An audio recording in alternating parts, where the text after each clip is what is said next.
Hi everyone, welcome back to our YouTube channel, and in this video we are going to talk about how you can make Roblox avatar taller. So the process is really simple. You just need to follow the guideline. You just need to go over here to the avatar. In fact, when you come over here, then you will get a couple of options. From that place you just need to click on or hover on head and body, and then you will eventually find it on this scale option. Just click this one, and here actually you just need to select the body type R6 or R15, whatever you want. And then you just need to select the height. Let's say I'm going to select R6 and I will click over here.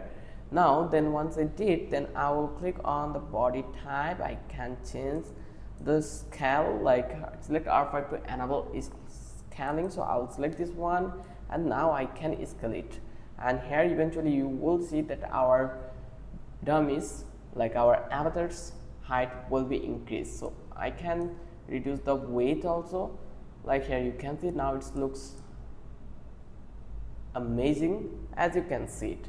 So this is the process how you can make Roblox avatar taller. If you love this video, then don't forget to subscribe our channel and don't forget to hit the like button. Till then, have a good day. I will catch you in the next video with an interesting topic again.